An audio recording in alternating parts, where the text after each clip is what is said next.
અને અખૈયા ભગતને કઠિયારા ભગતે જે દીકરી ડાલીબેન હોપા હતા, અખૈયા ભગતના આંગણે ડાલીબેન દિવસે ન વધે એટલી રાતે વધે, અને રાતે ન વધે એટલી બેન ડાલી દિવસે વધે.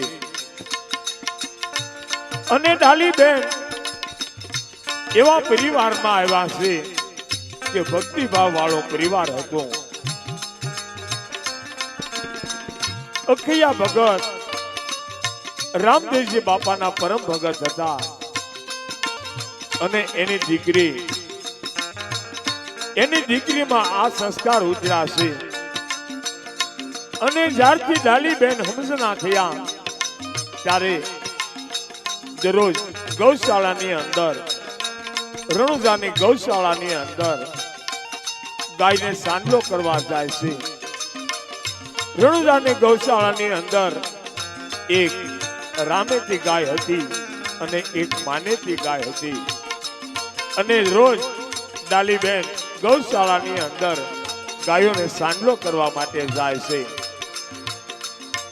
અને દરરોજ સવારે ડાલીબેન ગૌશાળાની અંદર ગાયને સાંડલો કરવા જતા જોઈ જાય છે. જે ગાયનો ગોવાળ હતો એ દરરોજ ડાલીબેનને જોવે છે. અને ડાલીબેન સાંડલો કરતા હોય છે, અને ગોવાળિયો આ શું વિચાર કરે? આ દીકરી બા કાયમ ગૌશાળામાં સાંડલો કરવા આવે છે. ચાલ અત્યારે હું રામદેવજીને કહું.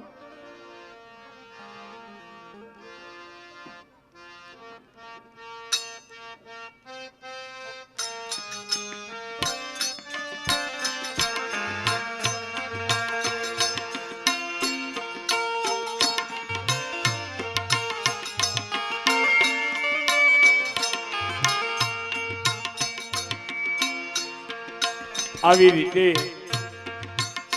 રામદેવજી બાપા રંગમહેલની અંદર બેઠા હોય છે,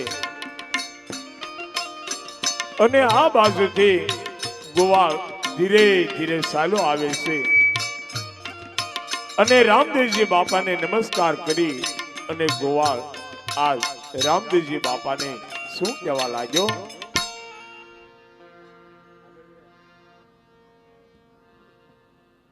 રામદેવજી બાપા, આપણી ગૌશાળામાં એક દીકરી કાયમ રામેતી ગાયને સાંડલો કરવા આવે છે. અરે ભાઈ, તે કોની દીકરી છે એ તમને ખબર છે ભાઈ? એ તો ખબર નથી પીરજી. અરે હા ભાઈ, તો હું મારી જાતે જ તેને પૂછી દઉં. બહુ સારું.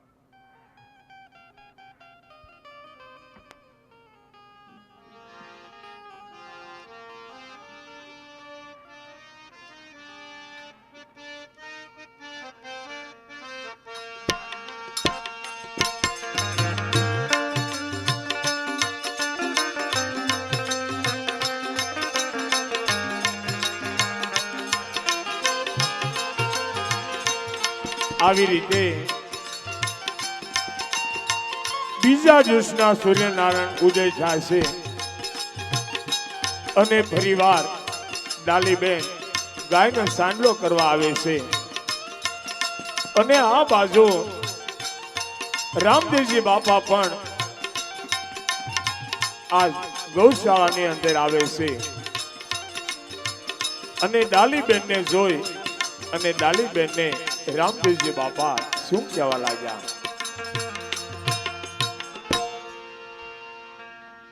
અરે રામદેવજી બાપુ, આ દીકરી કાયમ આપણી રામેતી ગાયને સાંડલો કરવા આવે. બહુ સારું, તો હું તેને પૂછી દઉં કોની દીકરી છે. બહુ સારું.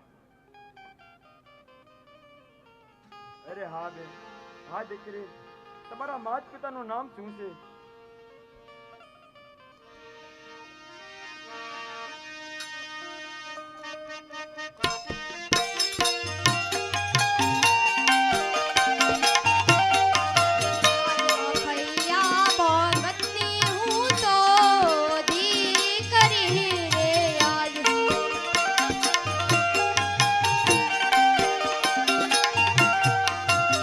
on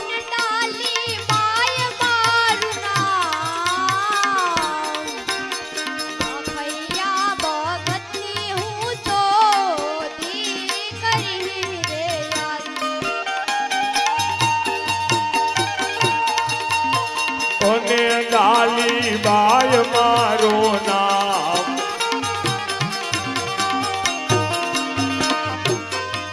આજ અખૈયા ભગતની હું તો દીકરી રે આ.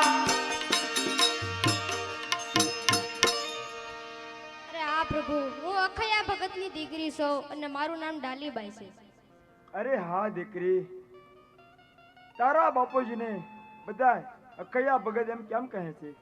અરે હા પ્રભુ, એ વિશે તો હું કશું નથી જાણતી, પણ મારા બાપુ રામદેવજી બાપાના ભગત છે અને મારા ઘરે રામદેવજી બાપાનું સ્થાપન છે, તેથી જ તેના બધા અખયા ભગત કહે છે. અરે દીકરી, તારે ગાયોનો ચાંદલો કરવાનો વ્રત છે દીકરી? અરે ના પ્રભુ, મારે ગાય માતાને સાંડલો કરવાનું વ્રત તો નથી, પણ જ્યારે હું ગાય માતાને સાંડલો કરવા આવું છું ત્યારે તમારા દર્શનનો લાભ મળે છે પ્રભુ. અરે દીકરી, તો આ તારે કંકાવટીમાં કંકુ છે, તો તમે મને ચાંદલો કરો. અરે ના પ્રભુ, અમારાથી તમને જો અડાઈ ગયું હોય તો તમારે નાવું પડે પ્રભુ, નાવું પડે. અરે ના દીકરી, આવું ના બોલો, મારે મન તો બધા સરખા છે દીકરી. આજ તમે મને ચાંદલો કરો અને આજથી હું તમને મારી બહેન માનું. સારું.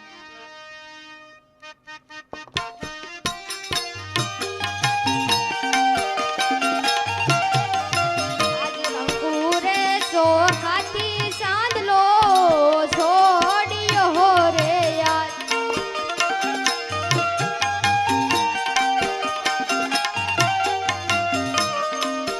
અને હૈયે મને હરખ ન માય. આજ અંકુરે સોખાથી સાંદલો છોડ્યો રે યાર. અને હૈ મને આજ હરક ન માય.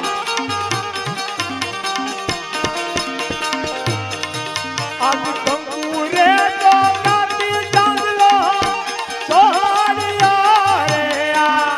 ચાંદલો સોયડો છે બેને વીરને રે યાર.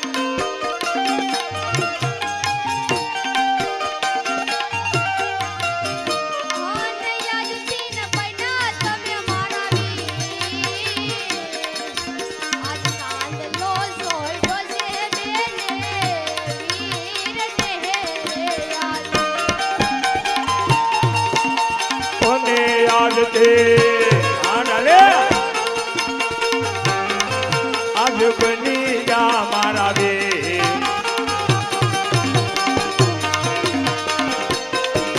આજ સાંજલો તો ડરે બેને ભાઈને રે.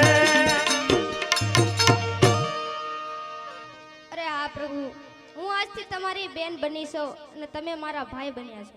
અરે હા બેન, આજથી તું મારી બેન અને હું તમારો ભાઈ બેન. અરે હા રામાપીર બાપા, તો મારા ઘરે મારા માતા પિતા મારે ઘરે વાટ જોતા હોય તો હું ઘરે જાઉં. અરે હા બેન, તમે ઘર તરફ ચાલતા થાવ, તમારા માતા પિતા તમારી વાટ જોતા હશે. આવજે બેન, આવજો વીરા. આવજે બેન.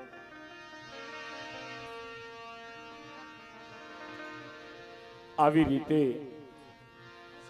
રામદેવજી બાપાએ ડાલીબેનને સાંડલો કરવાનું કીધું છે અને ડાલીબેને રામદેવજી બાપાને સાંડલો કર્યો છે અને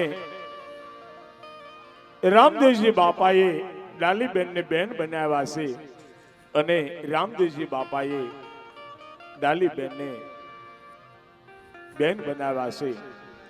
આવી રીતે ડાલીબેન એમના ઘર તરફ ધીરે ધીરે ચાલા જાય છે અને આ બાજુ અજમલ રાજા કચેરી ભરી અને બેઠા હોય છે અને કચેરીની અંદર રામદેવજી બાપા ધીરે ધીરે ચાલ્યા આવે છે અને રામદેવજી બાપા આ બાપુજીને પ્રણામ કરી અને રામદેવજી બાપા આજ અજમલ રાજાને શું કહેવા લાગ્યા છે? અરે પિતાશ્રીને પ્રણામ. અરે હા પિતાશ્રી, આપણા રાજમહેલની અંદર અખયા ભગતની દીકરી છે કે રોજ આપણી ગાયને ચાંદલો કરવા આવે છે, તો તેને આપણી ગૌશાળામાં રાખી લઈએ તો નહીં